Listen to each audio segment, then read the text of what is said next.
요한일서 4장 1절부터 6절까지 말씀 제가 읽겠습니다. 사랑하는 자들아, 영을 다 믿지 말고 오직 영들이 하나님께 속하였나 분별하라. 많은 거짓 선지자가 세상에 나왔습니다.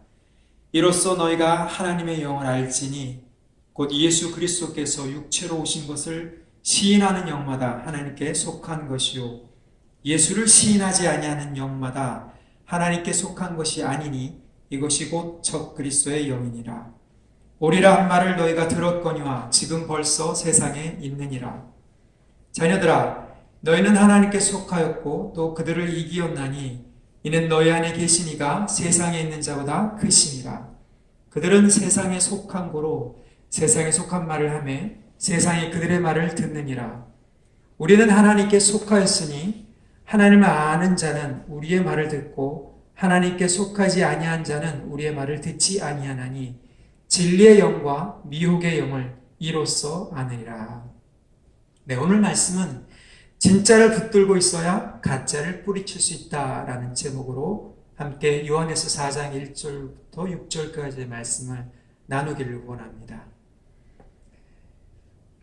그 명품백 있지요. 명품백이 진짜인지 혹은 소위 말하는 짝퉁인지 구별하는 법은 보통 사람이 알기에는 굉장히 어렵다고 합니다.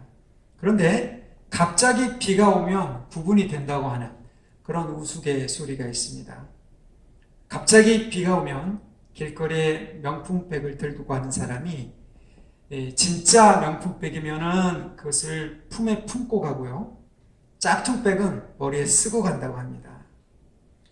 어떻게 보면 웃음 농담 같지만 이것을 우리의 영적인 실체에 적용해 보면 좀 뼈가 있는 말인 것 같습니다.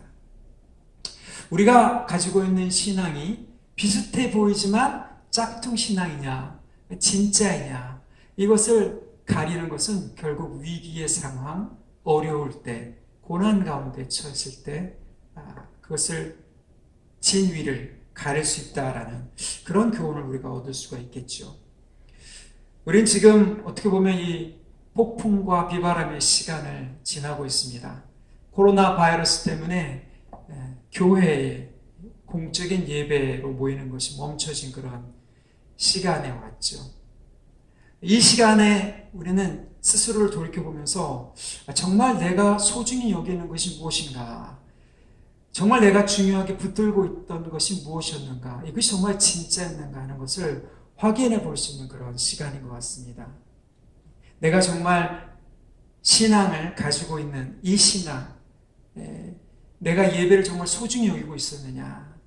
아니면 내가 내 시간과 돈을 정말 하나님께 온전히 드리고 있었느냐?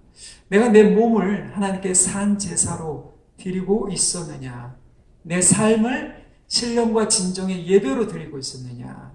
그렇죠? 예수 그리스도를 주로 고백한 나의 신앙이 어떤 모습이었는가 하는 것을 돌이켜볼 수 있는 그러한 어떻게 보면 고난의 시간이지만 진짜와 가짜를 구분해낼 수 있는 그런 시간인 것 같습니다. 요한 공동체가 속한 이 상황도 어떻게 보면 우리가 지금 처한 상황과 그렇게 다르지는 않습니다. 요한 공동체는 헬라의 영지주의의 영향을 받은 이단이 영적인 지식과 체험을 강조하면서 그것을 자랑하면서 많은 사람들을 미혹해서 교회를 떠나게 만들었습니다. 남아있는 사람들에게 사도 요한은 그들이 가지고 있는 그 신앙이 진짜이고 그 진짜를 계속 붙들어야 앞으로 있는 그러한 가짜의 신앙들, 이단들을 경계하면서 하나님 앞에 온전한 신앙생활을 할 수 있다라는 그런 격려의 메시지를 전달할 필요가 있었고 그것 때문에 사실은 요한일서, 2서, 3서 이런 편지들을 에베소 지역에 있는 교회에 썼다고 제가 전에 말씀을 드렸습니다. 여기 오늘 본문은 이 4장에서 1절에서 6절까지 이 본문은 거짓의 영, 거짓 선지자 혹은 적 그리스도 혹은 세상 이렇게 나오는 이러한 거짓의 영들이 주장하고 있는 예수를 믿는다, 하나님을 믿는다라고 하는 그런 비슷해 보이지만 짝퉁 신앙과 그들이 진짜 가지고 있는 진짜 신앙의 기준을 얘기를 해주는 겁니다. 제가 앞에서도 말씀드렸지만 이 진짜와 가짜를 구분하려면 어떻게 보면 두 가지가 필요합니다. 첫째는 진품이든 짝퉁이든 뭔가를 가지고 있어야겠죠. 그렇죠? 그래야 뭔가 구분을 할 수 있는 거리가 되니까요. 두 번째는 그것이 제대로 됐는지, 그 원 출처가 어디 있는지, 그 출처로부터 인정을 받는 그런 기준이 있어야 되는 겁니다. 사실 이 요한에서 4장 1절에서 6절까지는 바로 그 기준에 대해서 얘기를 합니다. 우리가 이 기준에 대해서 보기 전에 먼저 3장 24절을 보시면, 우리가 그의 계명을 지키는 자는 주 안에 거하고 주는 그 안에 거하시나니 우리에게 주신 성령으로 말미암아 그가 우리 안에 거하시는 줄 우리가 아느니라. 이 4장 1절에서 6절까지의 말씀은 영분별하라, 거짓의 영을 분별하라는 그런 딱 떨어진 그런, 어떻게 보면 떠다니는 그런 본문이 아니라 3장 11절부터 24절까지 서로 사랑하라, 그리고 4장 7절에서 21절까지 서로 사랑하라, 이런 서로 사랑하라라는 그 두 개의 본문 사이에 있는 그런 메시지입니다. 많은 설교가나 주석가들이 이것을 따로 떨어진, 그래서 편집된 본문이다 이렇게 얘기를 하는데, 사실은 그렇지 않고요. 이 서로 사랑하라라는 그런 내용을 분별하는 그 기준을 여기서 얘기하고 있는 겁니다. 그 서로 사랑하라라는 그 내용의 핵심이 뭐냐? 우리에게 성령을 주셨다는 거죠.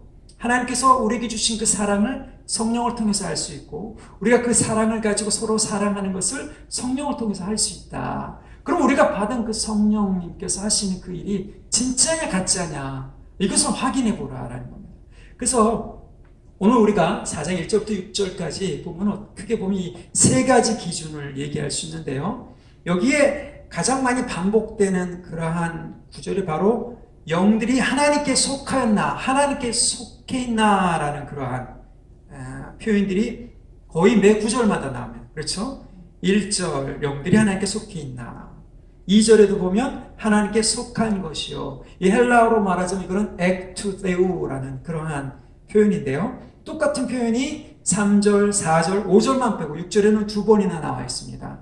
그리고 7절에도 두 번이나 나와 있고요. 요한에서 전체를 보면 이 하나님께 속하였다, 이 속하였다라는 한국말 표현이 좀 아쉬운데요. 실제로는 하나님께로부터 나왔다, 이 진짜라는 거죠. 예.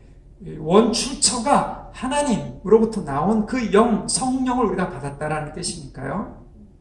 그것을 계속 붙들고 있어야 된다, 이런 말이죠. 그러니까 하나님께 속했다라기보다는 하나님께로부터 나왔느냐, 이것을 확인하는 그러한 증거다라는 거죠. 그래서 이 본문은 3장 24절 우리가 좀 전에 읽었던 우리가 받은 것이 하나님으로부터 받은 성령이다 라는 것과 4장 13절에 보면 그의 성령을 우리에게 주심으로, 그렇죠? 이것과 연관이 있다라는 얘기입니다. 다시 정리하자면 서로 사랑하라 라는 그런 핵심에는 우리에게 받은 하나님께로부터 온 성령이 있고, 그 성령을 우리가 진짜 성령인지 아닌지를 분별할 수 있는, 진짜 성령을 받았는지 안 받았는지를 분별할 수 있는 그 기준을 요한 사도는 이야기를 해주고 있다는 겁니다. 그러니까 사도 요한은 이 에베소 지역에 있는 공동체들에게 이렇게 말하고 있는 거죠. 당신들이 받은 게 진짜입니다. 진품입니다. 그 진품의 기준을 내가 이렇게 보여드리겠습니다. 그 기준을 이야기를 하고 있습니다. 그래서 이 기준을 오늘 크게 세 가지로 볼 수가 있는데요. 첫 번째는 1절부터 3절까지 역사적인 기준입니다. 무슨 얘기냐? 이 신앙 고백, 결국 기독교라는 것은 예수가 누구냐를 어떻게 고백하느냐에 따라서 기독교냐 아니냐라고 갈라질 수 있는 것이죠. 그 역사적인 신앙 고백에 우리가 얼마만큼 함께 고백하고 있느냐, 이것이 첫 번째 기준이라는 거예요. 두 번째는 4절에 나와 있는 내적인 기준입니다. 너희 안에 계신 이가 세상에 있는 자보다 크다라는 그 내적인 기준, 우리 안에 계신 성령께서 하시는 그 일이 뭐냐, 그걸 가지고 우리가 깨달을 수 있다는 거예요. 세 번째는 5절 6절에 있는 관계적인 기준입니다. 우리가 하나님의 말씀을 받을 때 어떤 관계성 속에서 어떻게 반응하느냐, 그 그것이 바로 우리가 진짜 신앙을 가지고 있느냐 아니냐를 판가름할 수 있는 그런 기준이 된다는 거죠. 그래서 먼저 첫 번째 역사적인 기준을 한번 보겠습니다. 제가 예수 그리스도를 고백하는 신앙, 역사적 신앙이 바로 그 기준이다라고 얘기했는데 먼저 한번 보시죠. 4장 1절을 보겠습니다. 사랑하는 자들아 영들을 다 믿지 말고 오직 영들이 하나님께 속하였는가 하나님께로부터 왔는가라고 제가 말씀드렸습니다. 분별하라. 많은 거짓 선지자가 이 세상에 나왔습니다. 자, 사도 요한은 지금 많은 영들이 세상에 나왔다라고 얘기를 하면서 거짓 선지자들이 나왔다라고 얘기하면서 그 공동체에게 어떻게 하면 분별할 수 있는 그 필요성을 얘기하고 있습니다. 그러면서 영을 다 믿지 말고 영들이 하나님께로부터 나왔는지를 분별하라고 하는데 이것도 좀 아쉬운 번역이죠. 영어 성경이나 헬라어의 원어는 테스타라. 여러분 시금석 아시죠? 이 금 혹은 어떤 그 당시에 동전, 그런 보석, 보물 이런 것들이 진짜인지 가짜인지를 테스트해 볼 때 어떤 시금석이라는 그런 돌에다가 그어 본다거나 어떤 다른 조처를 취해서 약물에 담가 본다거나 이런 식으로 해서 진짜인지 아닌지를 테스트하는 것, 이것이 바로 분별이라고 얘기하는데요. 정확하게는 진짜인지 가짜인지를 시험해보라 이렇게 얘기를 하는 겁니다. 시험해야 된다는 얘기예요. 무슨 얘기냐? 우리가 그냥 가지고 있는 그 신앙이 저절로 나는 예수님을 구주로 고백했다라고 해서 그냥 멈춰져 있는 것이 아니라 여러분 신앙은 한번 예수님을 주로 영접하고 그리스도라고 인정하고 말로 고백한다고 해서 그것이 그냥 있는 것이 아니라 신앙은 유기적이면서 유동적입니다. 그래서 신앙은 자라날 수도 있고 어떻게 보면 타락할 수도 있고 폐역해질 수도 있습니다. 그렇죠? 그렇기 때문에 우리는 이 세상에 살면서 이 신앙을 정말 진짜 신앙인지를 계속 점검을 해봐야 되는 거예요. 세상에는 그 신앙을 타락하기 위해서 거짓 선지자를 통해서 적그리스도를 통해서 마귀의 어떤 유혹이나 테스트를 통해서 이 신앙을 계속 망가뜨리려는 그러한 도전과 시험이 있기 때문에 그렇습니다. 사도 요한은 지금 그 공동체에 지금 그 사람들이 빠져나갔다고 해서 이단인 사람들, 영적인 지식과 체험을 자랑하는 사람들이 승승장구하면서 빠져나갔다고 해서 첫 번째는 주눅들 것도 아니고 두 번째는 그렇다고 해서 안주할 것도 아니다. 계속해서 이러한 어떤 공격, 이러한 유혹, 시험들이 다가온다. 그래서 이미 현재형으로 명령하고 있습니다. 이거는 그냥 해야 되는 것이 아니라 계속 해야 되는 그런 일이라는 거예요.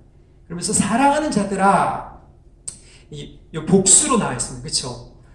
교회 이건 어떤 한 사람이 이단 감별사나 혹은 뭐 이단 전문가가 나와서 누가 이단이고 아닌지 어떤 사상이나 가르침이 이단인지 아닌지를 분별하는 그런 전문가에게 의존하라는 것이 아니라 교회 다니는 사람, 예수를 그리스도로 고백하고 주로 고백하는 모든 신앙인이 다 공동체 안에 각자가 다 해야 된다는 얘기예요. 그리고 공동체적으로 해야 된다는 겁니다. 이게 복수인 거예요. 복수. 그렇죠. 자, 그런데 여기서 영들을 다 믿지 말고 이렇게 얘기했습니다. 여기 영들이라고 하면 우리는 그냥 눈에 보이지 않는 어떤 귀신 뭐 이런 식으로 생각하기 쉬운데요. 사도 요한이 여기서 말하고 있는 것은 그 다음 절에 보면 많은 거짓 선지자가 이 세상에 이미 나왔다라고 얘기해요. 그럼 무슨 얘기입니까? 많은 거짓 선지자들의 영이라는 건 뭐예요? 영적인 어떤 교훈, 말, 그 가르치는 사람들의 그 뒤에 나온 그 가르침 뒤에 있는 어떤 의도, 의지를 가리키는 겁니다. 보이지 않지만 어떤 의도가 있는 거죠. 그렇죠. 그런 것들이 하나님께로부터 나왔는지 안 나왔는지를 분별하라. 그러니까 기독교 교리, 기독교의 성경에서의 가르침과 비슷한 가르침을 하고 있는 많은 사람들이 있는데 그 사람들이 다, 그 가르침들이 다 하나님께로부터 온 것이 아니라 비슷한데 뭔가 다른 점이 있다라는 그것이 바로 거짓 선지자의 영, 거짓 선지자가 가르치는 그 가르침 뒤에 있는 영이라는 거죠. 그렇죠? 그것을 분별할 수 있는 기준을 사도 요한은 이제 이야기를 합니다. 그 첫 번째 기준으로 이제 2절에 보면 역사적인 이 신앙 고백을 얘기합니다. 2절 보십시오. 이로써 너희가 하나님을 알지니 곧 예수 그리스도께서 육체로 오신 것을 시인하는 영마다 하나님께 속한 것이요. 자, 하나님께로부터 나온 영, 제가 말씀드렸잖아요. 이것은 보이지 않는 어떤 귀신, 어떤 이 신적인, 영적인 그런 존재를 가리키는 것이 아니라 어떤 말 뒤에 숨어 있는 의도, 의지를 가리킨다. 근데 말 뒤에 있는 그 의도, 의지를 어떻게 아느냐? 여기 보면 이 고백 속에 담겨 있는 거예요. 말에 담겨 있는 거죠. 예수 그리스도께서 육체로 오신 것을 시인, 이 시인이란 말이 바로 이 헬라 말로는 호몰로게오. 여러분 들어보셨을 겁니다. 이 호몰로게오는 자백하다, 고백하다, 인정하다 이런 뜻인데요. 이 시인이란 말도 사실은 아쉬운 번역입니다. 이것은 공개적으로 공인하는, 증언하는, 공인하는 거예요. 내가 예수 그리스도께서 육체로 오신 하나님의 아들이라는 것을 공개적으로 말할 수 있는, 표명할 수 있는 그러한 그런 말이죠. 그러한 말보다 그런 말을 하는 사람이 바로 하나님께로부터 온 사람이다. 이런 뜻이에요. 자, 이게 무슨 말일까요? 호몰로게오라는 이 뜻을 우리가 좀 더 살펴보면, 호모라는 말은요, 헬라어의 이 전치사, 접두사로 보면 뭔가 같다라는 뜻이에요. 뭔가 같은 기준이 있어야 되는 거잖아요. 그러니까 이 예수 그리스도께서 육체로 오신 것이라는 이 말은 사도들이 증언한 증거라는 거죠. 기억하시죠? 요한일서 시작할 때 태초부터 계신 그 말씀 우리가 본 바요, 들은 바요, 손으로 만진 바라. 증언한다. 그 사도들의 증언, 이 메시아가 육신을 입고, 하나님의 아들이 육신을 입고 이 땅에 오셔서 메시아로서 우리를 죽으시고 부활하셨다는 그 증언을 같이 고백하는 것. 이것이 바로 역사적인 신앙입니다. 그 역사적인 신앙에 우리가 들어가 있는가? 이것이 우리가 보통 말하는 정통이라고 얘기해요. 정통신앙. 그러니까 수천 년 동안 이어져 오면서 예수 그리스도께서 육체로 오셔서 죽으시고 부활하셨다는 이 가장 근본적인 이 캐리그마에서 벗어나는 모든 고백, 신앙 고백은 다 가짜라는 얘기죠. 그런데 이것이 왜 중요했을까? 이 요한 공동체에 우리가 듣기에는 이것이 그냥 가장 기본적이고 초보고 다 아는 것처럼 생각하지만 굉장히 중요합니다. 첫 번째는 그 당시 요한 공동체를 휩쓸었던 그런 이 헬라적 영지주의에 대한 반박인 거예요. 그 당시에 요한 공동체가 이 씨름했던 그런 이단적인 사상은 뭐냐면, 예수님께서 오셨는데 영적인 존재로 오셨고 예수님께서 죽으신 것은 그냥 죽은 것처럼, 육체를 입은 것처럼 보인다. 그래서 도세티즘이라고 보통 얘기해요. 가현설이라고 얘기하죠. 그러니까 육체로 오신 그 예수를 믿는 게 아니라 영으로 온 예수를 믿는 것이 진짜다라고 이단들이 얘기했다는 겁니다. 여기에 대해서 사도 요한은 그거는 거짓이다라고 얘기를 합니다. 그렇죠. 육신을 영적인 것과 분리시켜서 육신을 죄악치 여기고 영적인 지식과 영적인 체험을 통해서 뭔가 구원을 받을 수 있다라는 쪽으로 흘러가기 때문에. 두 번째는 그 당시 또 횡행하고 있었던 유대인 율법주의를 반대하기 때문에 사도 요한은 예수 그리스도께서 육체로 오신 것을 시인해라, 고백해라 이렇게 얘기를 합니다. 여러분, 예수님께서 이미 육체로 오셨다는 건 뭐냐? 그리스도가 육체로 오신 그리스도라는 이런 표현이거든요. 무슨 얘기냐면 예수님이 이미 메시아로 오셨다라는 뜻이에요. 그러니까 다른 메시아를 기다릴 필요가 있습니까? 없습니까? 없다는 뜻이죠. 다른 메시아가 예수님 말고 내가 메시아다라고 주장한다면 그것은 다 가짜다라는 말이죠. 여러분, 이것이 이 당시의 사도 요한의 공동체에도 중요했지만 우리에게도 굉장히 중요합니다. 그래서 3절에 보면 예수를 신뢰하지 않는 영마다 하나님께로부터 온 것이 아니니 이것이 곧 적그리스도의 영이다. 그럼 적그리스도라고 해서 우리는 종말의 요한계시록에 나타난 무슨 뿔 달린 어떤 이가 튀어나오고 막 귀신같이 생긴 그러한 인물이다라고 이렇게 생각하기 쉬운데, 여기 적그리스도라는 이 말은 헬라어로 안티크리스토죠. 근데 안티라는 헬라어 접두사에는 두 가지 뜻이 있습니다. 하나는 대적하다라는 뜻이 있고 또 다른 하나는 대신하다라는 뜻이 있어요. 영어로 하자면 against와 instead of 이라는 그 두 가지 표현이 다 통용됩니다. 그러니까 적그리스도는 물론 진짜 그리스도를 대적하는 인물이기도 하겠고, 또 하나는 자기가 마치 메시아, 그리스도인 것처럼 짝퉁, 대신하겠다, 그리스도를 대신하겠다라는 그러한 인물이기도 하다. 그러한 말, 그러한 사람을 가리켜 우리가 적그리스도다라고 얘기해요. 그런데 오리란 말을 너희가 들었거냐? 지금 벌써 세상에 있다. 이 적그리스도를 대변해 준 자가 누구예요? 거짓 선지자라는 거예요. 근데 그 사람들이 1절에 보니까 많이 있다. 한 가지 또 우스갯소리를 제가 들었는데, 세계 3차 대전이 일어나도 한국은 절대 망하지 않고 지지 않는다라는 그런 소리가 있었습니다.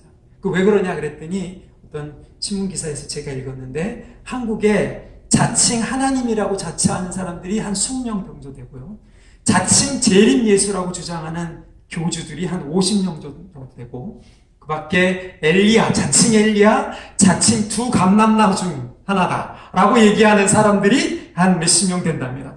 총 합치면 삼위일체 하나님이 우리나라에만 100명 정도 되는 거예요. 여러분, 삼위일체 하나님이라고 주장하는 사람들이 100명 있는데 어떤 나라가 감히 이 나라를 해칠 수 있겠습니까? 그만큼 이 나라가 이단이 횡행하는 그런 나라고, 그건 무슨 얘기냐 하면 우리가 진짜를 온전히 붙들지 않고 있다라는 그런 뜻이기도 합니다. 안타깝지만. 그러면 여기 보면 이것이 바로 역사적 증거의 온전한 어떤 진짜의 신앙의 기준을 우리가 붙들고 있느냐 없느냐, 이것을 지금 말하고 있는데, 예수 그리스도께서 육체로 오셨다라는 이 가장 기초적인 것이 왜 그렇게 중요한가? 그 당시에만 중요한 것이 아니라 지금도 중요하다라는 거예요. 무슨 뜻이에요? 첫 번째는요, 육체로 오신 그리스도, 예수님께서 메시아로 오셨는데 육체를 입고 오셨다, 연관이 있다라는 사실을 믿어야 한다는 거예요. 그래서 많은 사람들이 이 신앙을 얘기를 하면서 영혼 구원, 영적인 구원만을 생각해서 육체적인 일들을 죄악시하거나, 육체적인 것에 대해서 안일하게 생각하거나, 아니면 육체와 영을 따로 분리하는, 그래서 영적인 지식과 체험만을 추구하는 이 요한 공동체가 빠졌던 그런 이단적인 생각에 빠진다는 겁니다. 이것이 바로 해 아래 새로운 것이 없는 이단적인 사상인 겁니다. 여러분, 이거 굉장히 중요한 그러한 이야기입니다. 이 육체를 부인하는 것, 이 육체를 부인하는 그런 잘못된 영성은요, 우리가 여기서 본 것처럼 예수 그리스도께서 우리에게 오신 그 구원의 이러한 일들을 부인하게 만드는, 제가 앞에서도 말씀드렸잖아요. 영생이라는 것은 영원한 생명, 하나님께로부터 온 조회, 영적인 생명일 뿐만 아니라 그것이 우리의 썩어 없어질 육체를 통해서, 목숨을 통해서 나타난다는 거죠. 그 목숨을 유지할 수 있는 비오스, 그렇죠? 이 소유물, 재산을 어떻게 쓰느냐가 우리가 영생을 가지고 있느냐 안 가지고 있느냐를 분별할 수 있는 그런 기준이 되는 거예요. 그러니까 참된 기독교는요, 영적인 일과 육적인 일을 분리하지 않습니다. 육적인 일을 아주 타락한 것처럼 육체를 악하다고 보지 않는다는 얘기예요. 그런데 많은 사람들이, 종교적 열심 있는 사람들이 특별히 이러한 것에 빠져서 영적인 지식과 영적인 것만 추구하다 보니까 이제 잘못된 사상으로 빠지게 되는 겁니다. 그렇게 되면 예수 그리스도를 메시아로 인정하는 그 고백으로 시작했다가 예수 그리스도가 아닌 다른 영적인 메시아를 추구하게 될 수밖에 없는 오류에 빠지는 겁니다. 두 번째는요, 여기 예수 그리스도를, 예수를 신뢰하지 않는 영마다 적그리스도다. 이 무슨 뜻일까요? 예수가 육체로 오신 메시아 한 분이라면 다른 메시아는 있을 수 없다는 얘기죠. 그러니까 예수님을 주로 고백했던 많은 사람들이 어떤, 예를 들어서 설교를 잘하는 사람, 치유를 일으키고 예언을 잘하는 그런 목회자든 어떤 장로든 이런 사람들에게 혹해서 가서 처음에 예수를 믿던 사람들이 나중에 점점 가다 보니까 예수가 안 보이고, 예수가 메시아로 안 보이고, 그 사람, 말하는 목회자나 사역을 하는 사역자나 치유를 일으키는 사람이나 예언하는 사람이 더 크게 보이는, 그래서 그들을 교주가 되기도 하고 교주가 만들어지기도 하고, 스스로는 어떻게 보면 교주가 그것을 이용해서 자기 스스로 사람들을 끌어모으기도 한다는 거예요. 그러니까 예수를 그리스도로 인정하느냐라는 말은 무슨 뜻이냐? 교회의 주인이 누구냐? 이거죠. 교주. 예수님 외에 다른 사람이 주인 행세를 하는 것, 이것이 바로 이단이라는 거예요. 육체로 오신 예수 그리스도를 인정하지 못한다는. 여러분, 예수가 안 보이고, 예? 솔직히 말씀드려서 목회자의 설교 말씀이 더 크게 보이고 목회자 내지는 어떤 예언하는 사람, 사역자가 더 크게 보인다. 이거는 굉장히 심각한 짝퉁 신앙의 증거다라고 볼 수 있는 그 기준인 거예요. 역사적인 신앙에서 지금 멀어지고 있는 것입니다. 잘 들으셔야 됩니다. 이 말은 요한 공동체만 속하는 말이 아니라 우리에게도 지금 해당되는 말이에요. 예수께서 그리스도께서 육체로 오신 것을 함께 고백하고 있느냐? 예수님이 주인인 것, 육체로 오신 것, 이것을 함께 고백하고 있느냐? 우리 신앙이 육체적인 것을 통해서 드러나고 우리 신앙이 예수님만 주님, 왕으로 인정하는 우리 삶에서, 교회에서 그런 신앙이냐 아니냐? 여러분, 이것이 짝퉁과 진품을 가르는 중요한 역사적 신앙의 증거이고 기준이라는 겁니다. 예수 그리스도를 고백한다는 이 말, 여러분, 이것은 굉장히 기본적인 것 같지만 이건 심오하고 아주 중요한 그러한 기준입니다. 두 번째 기준은 내적인 증거입니다. 4절 보십시오. 자녀들아 너희는 하나님께 속하였고 그들을 이겼나니. 여기 또 하나님께 속하였다, 하나님께로부터 왔다, 이 두 번째 기준을 얘기하죠. 이는 너희 안에 계신 이가 세상에 있는 자보다 크심이라. 어떻게 보면 사도 요한은 좀 둘러서 얘기를 하는 것 같습니다. 그러나 이미 사도 요한은 너희 안에 계신 이 앞에 3장 24절에서 우리에게 주신 성령이라고 얘기했습니다. 성령님이 우리 안에 있다. 이것이 바로 내적인 증거를 가지고 있다는 거죠. 내적인 기준이 우리 안에 있다라는 겁니다. 역사적인 신앙 공동체 그 고백과 우리의 고백이 일치하느냐라는 그런 기준뿐만 아니라 두 번째 기준은 우리 안에 이미 와 있다는 겁니다. 제가 말씀드렸다시피 사도 요한의 의도는 가짜가 판치는 이 세상에서 너희들이 지금 진짜를 붙들고 있다, 영적인 자부심을 좀 가져라, 이렇게 얘기한다고 말씀드렸습니다. 지금 이것이 바로 이 두 번째 관계인 겁니다. 내적인 증거, 우리 안에 계신 성령님을 우리가 어떻게 인지하느냐. 첫 번째는요, 보니까 자녀들아 너희는 하나님께 속하였다. 우리가 하나님께로부터 왔다는 것을 우리가 어떻게 합니까? 우리 스스로 주장해서요? 우리 스스로 확신을 가지고 있다고? 그게 아니죠. 성령님께서 우리에게 오셔서 증거해 주시기 때문에 우리 스스로는 죄인이고 우리 스스로는 하나님께 가까이 갈 수 없다고 얘기하고 우리 스스로는 좌절하고 절망하고 의심하고 불신하고 때로는 넘어지기도 하지만 성령께서 우리에게 오셔서 우리가 하나님의 자녀임을 증거하고 계시지 않습니까? 하나님을 아버지라고 부르게 만들지 않습니까? 이것이 바로 우리의 존재, 우리가 누구인지를 알게 하시는 성령님의 사역이라는 거죠. 그러니까 하나님의 정체성, 하나님의 자녀로서 내가 누구인지를 깨닫게 되는 것, 그것이 내 스스로가 아니라 성령께서 하시는 일입니다. 두 번째는 너희 안에 계신 이가 세상에 있는 자보다 크십니다.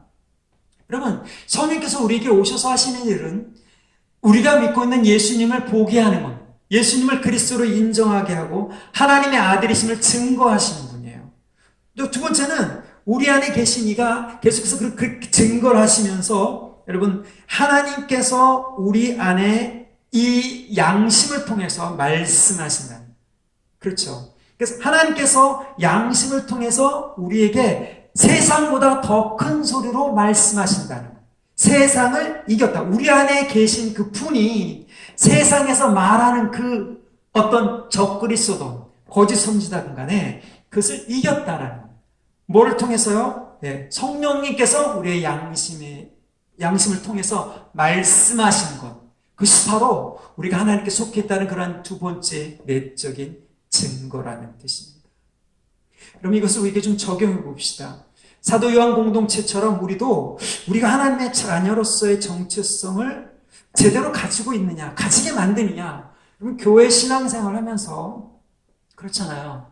어떤 교회든, 어떤 선교단체든, 어떤 집단에 들어가서 정말 예수 그리스도의 복음이 온전히 증거되는, 성령님께서 우리 안에 오셔서 내적인 증거를 받는 그런 공동체일수록 내가 하나님의 자녀라는 영적인 자부심, 확신 이런 것이 커져가야 됩니다. 그렇지 않고 자꾸 나는 못해, 나는 부족해, 나는 죄인이야, 나는 이거 열심히 해야 돼, 혹은 아주 열심히 막 하면서 자기 자신이 어떤 교회든 선교단체든 거기에 조직원이나 부품처럼 여겨지게 된다. 이러면 이거는 진짜 공동체가 아니겠죠. 성령의 공동체도 아니고 성령께서 하신 일이 아닙니다. 우리가 무슨 조직원의 한 일부분입니까? 그렇게 스스로 여겨집니까? 아니면 우리가 어떤 우리 스스로의 가치나 하나님의 자녀로서의 그런 영적인 자존감 이런 것이 전혀 교회 안에 생기지 않습니까? 계속 나는 죽어마땅한 죄인이라고만 생각을 하고 어떻게든 회개만 하려고 스스로를 막 파는 그러한 모습입니까? 여러분 그것은 자녀들아 너희는 하나님께 속하였다 라는 이 첫 번째, 이 두 번째 기준, 이 내적인 기준에 거스르는 겁니다. 잘 보십시오. 내가 가지고 있는 신앙, 내가 예수 그리스도를 고백하는 그 신앙이 이 내적인 증거, 내적인 기준에 부합하는가 안 하는가. 또 한 가지는 여기 말씀에 나온 것처럼 너희 안에 계신 이가 세상에 있는 자보다 크다. 여러분 양심을 통해서 성령님께서 분명히 말씀하시는 것이 있습니다. 그것을 거스르지 않는 것, 이것이 우리 안에 새로운 예수님께서 주신 새 사람의 본성이라는 거예요. 그렇죠? 왜냐하면 세상에 있는 자보다 우리 안에 있는 자가 크기 때문에 세상의 소리를 듣습니다. 제가 말씀드렸잖아요. 우리는 세상과 동떨어져서 세상에 따로 떨어져서 살 수 있는 사람들이 아니고 그렇게 하라고도 하지 않으셨습니다. 그런데 세상 속에 살면서 세상의 소리를 들어야 돼요. 그리고 세상의 유혹과 세상의 어떤 불신의 말과 세상의 비방과 핍박과 이런 모든 말들을 들으면서 동시에 우리 안에 성령께서 말씀하시는 것, 성령께서 기록된 말씀을 통해서 말씀하시는 것, 해석된 설교자의 입을 통해서 말하는 것을 들을 때 그 소리가 더 크게 들려야 돼요. 그 소리가 더 크게 이긴 자로서 세상에 있는 자보다 우리 안에 계신 성령님께서 더 크게 들려야 돼요. 예단들의 특징은요, 그 소리를 죽이는 거예요. 그 소리를 어떻게 죽입니까? 양심을 무뎌지게 만드는 거죠. 온갖 어떤 세뇌와 어떤 가만 이설과 어떤 짜집기 성경적인 지식을 통해서 뭔가 새롭게 만들어서 그것으로 하여금 양심을 무뎌지게 만들고 양심을 화인맞게 만듭니다. 이단 사이비의 이 특징이 바로 그런 거예요. 이단 사이비가 왜 위험합니까? 양심이 없는 것이죠. 양심을 무뎌지겠습니다. 그러니까 거짓말을 해도 그걸 모략이라고 하고, 거짓말할 뿐만 아니라 이혼, 무슨 사기, 이런 모든 것들을 다 하면서도 다른 사람에게 피해를 막 주고 상처를 입히면서도 그것이 하나님께 인정받는 길이다라고 이렇게 자기를 속이는 그 길까지 가는 것. 결국 양심에 화인 맞은 사람들이 되는 거예요. 성령님은 그렇지 않으시죠. 양심, 깨끗한 양심이라는 것은 투명한 창과 같습니다. 성령님께서 말씀하신 것을 그대로 들을 수 있는 그 양심을 통해서 말씀하시는 것. 그 말씀하시는 것을 우리가 거부하지 않는 것. 이것이 바로 우리가 진짜 신앙을 가지고 있다는 증거라는 것. 그런데 내 양심을 자꾸 속이고 내 양심을 자꾸 무뎌지게 만들고 더럽게 만들고 그렇게 했을 때 성령께서 근심하고 결국에는 타락하면서 양심에 화인을 맞기 시작했을 때 무뎌지고 그것이 두꺼워졌을 때 그 양심의 소리를 들을 수 없고 양심을 통해 하시는 성령님의 소리를 더 이상 들을 수 없을 때 사람들은 이단으로 빠지는 겁니다. 여러분 잘 보십시오. 사도 요한이 말하는 것은 비슷하지만 다른 것을 얘기합니다. 짝퉁을 얘기하는 거예요. 네. 어떤 성경을 얘기하고 이 신학적인 것을 얘기하고 신앙을 얘기하고 이런 모든 것들이 다 비슷해 보이지만 근본적으로 다른 것이 바로 이 내적인 증거를 통해서 내 양심의 소리를 제대로 듣고 있느냐 안 듣고 있느냐. 여러분 잘 한번 되새겨 보시기 바랍니다. 세 번째 증거는 관계적인 증거입니다. 5절에서 6절까지 있는 말씀이죠. 그들은 하나님 세상에 속한 고로 세상에 속한 말을 하며 세상이 그들의 말을 듣니라. 당연한 말이죠.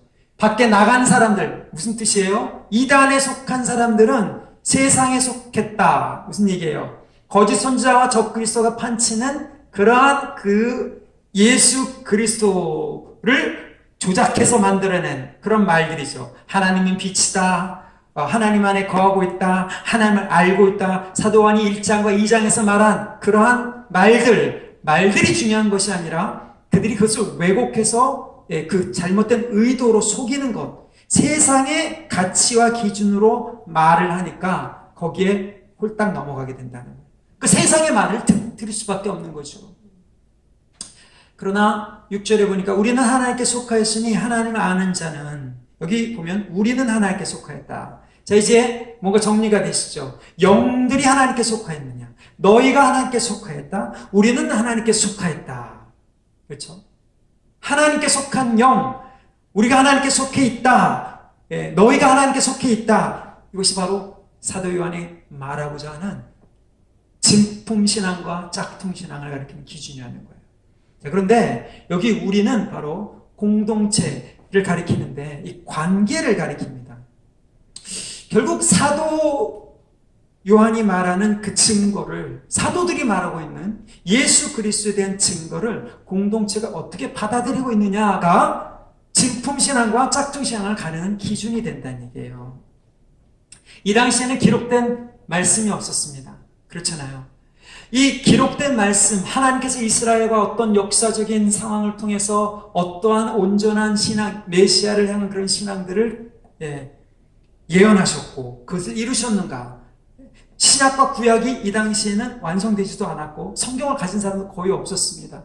그랬을 때 이 사람들이 믿어야 했던 것은 결국 사도들의 말이었다는 거죠. 우리는 지금 그것을 통해서 성경과 부합하고 있는가 안 한가를 어떻게 보면 2차적으로 확증해야 되는 그런 책임감이 있는 겁니다. 그럼에도 불구하고 여기 보면 사도들의 증거를 어떻게 받아야 되느냐 하는 문제는 여전히 우리에게도 동일하게 남아 있다는 것입니다. 관계적인 기능. 무슨 얘기예요? 교회에서 선포되는 그런 말씀, 가르쳐지고 있는 그런 말씀, 정통신앙을 고백한다고 하고 우리 안에 성령을 받고 내적 증거를 받았다 할지라도 이 세 번째 기준을 통과해야 되는 겁니다. 뭐죠? 하나님의 선포된 그 말씀을 내가 하나님의 말씀으로 받아들이고 있느냐, 사도의 증거를 온전한 것으로 받아들이고 있느냐. 무슨 얘기예요? 우리의 말을 듣는다. 하나님을 아는 자는 우리의 말을 듣는다. 여러분, 이거 자칫 잘못하면 이단들이 써먹을 수 있는 아주 조작할 수 있는 그런 말이 돼요. 목회자는 하나님의 말을 하니까 무조건 들어야 된다. 그 말이 아니죠. 관계성 속에 그것을 확인하라는 거죠. 관계성 속에서. 무슨 얘기입니까? 이 말씀이 하나님의 말씀으로 선포되고 하나님의 말씀으로 받아들여진다는, 그것이 바로 여기 관계성 속에서 나타내는 그런 증거라는 것이죠. 쉬운 얘기로 다시 돌려서 예를 드리자면, 요즘 그 바이러스 때문에 사람들이 가서 진단을 받잖아요. 병원에 가기도 하고 의사나 약사를 만나기도 합니다. 그런데 그 의사나 약사의 말을 사람들은 믿습니다. 그렇죠? 왜 믿습니까? 권위자이고 어떤 부분에 있어서 전문가이고 나보다 병을 혹은 것을 더 잘 알기 때문에 그것을 받아들여서 그 진단대로 처방을 받거나 믿습니다. 근데 그렇지 않고 자기 스스로 난 괜찮아, 내가 구글을 해서 찾아보니까 이 증상은 코로나 바이러스가 아닌 것 같아, 혹은 이 증상은 코로나 바이러스인 것 같아 라고 스스로 진단을 내리고 스스로 처방을 내린다면, 그 사람이 가서 의사와 상담을 하고 의사의 말을 듣는다고 해서 의사의 처방을 받는다고 해서 그 처방이 그 사람에게 권위 있는 말이 될까요? 안 될까요? 말이 되지 않습니다. 그러니까 사람들은 의사의 말도 믿고 약사의 말도 믿고 다 잘 믿는데 목사의 말은 잘 안 믿어요. 목사의 말은 어떻게 보면 인생의 처방에서 굉장히 중요한 그런 처방전을 얘기해 주는 거거든요. 영적인 처방전이고 삶의 처방전이고 하나님께서 신약과 구약, 어떻게 보면 이 약, 중요한 삶의 기준을 처방해 주는, 기준을 제시하는 사람들인데도 불구하고 어떻게 보면 이 시대에 목회자의 권위가 떨어져서 그런지 몰라도 목회자의 말을 하나님의 말씀, 성경을 통해서 증거하고 있는 하나님의 말씀이라고 받아들이기가 쉽지 않다라는 겁니다. 여러분, 그것을 무조건 받아들이는 말도 아니고 말씀에 부합하는가 안 하는가를, 또 성령님께서 여러분이 주신 그 양심에 부합하는가 안 하는가, 역사적인 신앙 공동체에 부합하는가 안 하는가, 이것을 살펴보라 이 말이죠. 그래서 우리는 하나님께 속해 있다, 우리가 하나님께로부터 왔다라는 것을 스스로 확증하라는 겁니다. 그렇잖아요. 많은 사람들이 요즘, 특별히 요즘 시대에 이 코로나 바이러스 때문에 공예배가 없이 혼자서 개인적인 예배를 드린 사람들이 이렇게 착각할 수가 있어요. 이제 나 혼자 그러니까 예배 드리면 되겠네. 집에서 TV가 아니라 인터넷 켜놓고 나 혼자 믿음만 가지고 있으면 되지, 굳이 교회 나갈 필요가 있느냐, 굳이 여러 목사님의 좋은 말씀들이 인터넷에 많이 떠돌고 있는데 그거 들으면 되지. 여러분, 그러한 신앙은 여기서 지금 이 사도 요한이 말하고 있는 관계적 기준을 통과하는 신앙이 아닙니다. 제가 말씀드렸잖아요. 신앙은요, 혼자서 있다고 그냥 저절로 자라는 그러한 것이 아닙니다. 관계 가운데 서로 영향을 주고받는 생명체와 같은 거예요. 그렇지. 근데 이제 이것을 나 혼자 믿는다고 혼자 신앙생활을 한다, 이것은 마치 어떤 그 씨앗을 그냥 뿌려놓고서는 그냥 놔두면 저절로 자라서 열매를 맺겠지라고 기대하는 어리석은 농부와도 같다라는 거예요. 물이나 비료를 주지 않고, 어떤 기경을 하지 않고, 관리를 하지 않고, 어떤 관계성 속에서 그것을 하지 않는다면 여러분 안에 심겨진 그 말씀의 씨앗, 신앙이 자라지 않는다. 공동체가 없으면, 그런 측면에서 보면, 여기 보면 공동체가 없으면 하나님의 말씀이 자랄 수가 없다는 거예요. 성장을 할 수가 없다는 거예요. 여러분, 생명이 성장할 수 없으면 생명은 어떻게 돼요? 사그러들고 죽게 마련입니다. 그런 의미에서 교회의 이 교제, 예배, 이 공적인 관계, 특별히 말씀을 주고받는 이러한 관계는 필수적이라는 겁니다. 우리의 신앙과 구원에 있어서 필수적이라는 거예요. 이러한 관계가 없다면, 이런 관계성 속에서 말씀을 여기서 받지 않는다면, 우리의 말을 듣고 라고 얘기했잖아요. 이런 생명 관계성 속에서 말씀을 주고받지 않는다면 여러분, 수십 년 교회를 다닌다 할지라도 신앙 성장이 일어나지 않습니다. 그러니까 수십 년 교회를 다녀도 어느 이단에 빠지는 사람들처럼 빠지는 거예요. 많은 사람들이 교회를 다니다가 많은 사람들이 교회를 다니는 사람들이 이단에 빠진 이유가 바로 여기에 있습니다. 교회 밖에서 성경 공부를 하면서 자기 스스로 착각하는 거죠. 생명 관계가 아니라 어떻게 보면 잘못된 관계성 속으로 들어가는 거예요. 양이 목장에서 주어지는 그 꼴을 먹는 게 아니라 울타리 바깥을 넘어서 다른 독초를 먹는 겁니다. 그러니까 가짜 교사, 가짜 선지자, 거짓 선지자, 적그리스도의 말을 다 들으면서 어떻게 됩니까?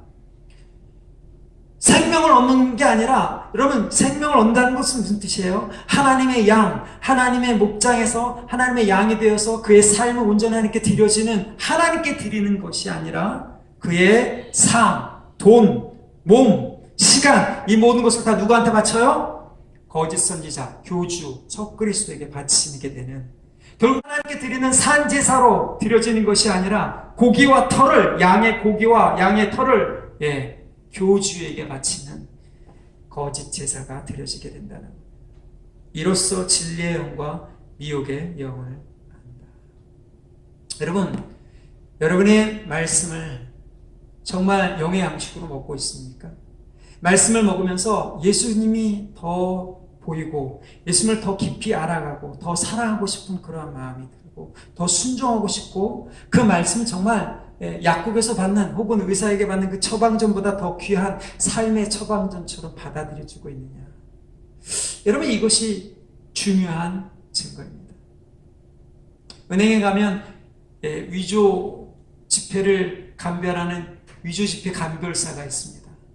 근데 위조 지폐 감별사의 훈련은요, 위조 지폐를 연구하는 것이 아니라 뭐예요? 진짜만, 그렇게 수년을 진짜만 보고 다닌답니다. 제가 어느 기사에서 읽었는데 위조 지폐 감별사가 되기 위해서 어떤 사람은요, 돈을 몇 년 동안 자기 주머니에 손을 넣고 다니면서 손으로 만지고 냄새 맡고 그렇게 하고 다녔거든요. 그러니까 길거리에서도 지하철에서도 그렇게 하니까 사람들이 이상하게 봤다는 거죠.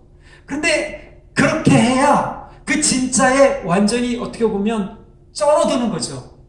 그렇게 쪄들어 있어야 가짜가 만져졌을 때 분별이 된다는 거예요. 그들은 가짜를 연구하지 않습니다. 진짜를 온전하게 자기 몸에 체화시킬 때까지 붙들고 있다는 거예요. 그래야 가짜를 물칠 수 있고 분별해낼 수 있다. 여기 분별한다, 이 시험할 수 있다는 것은 바로 이러한 말입니다. 우리가 많은 요즘 시대에 이단들이 많이 행해하고 여기 사도 요한이 말한 것처럼 많은 거짓 선지자가 밖에 나온 것처럼 여전히 많은 이단들, 교주들, 거짓 선지자들이 많이 있습니다.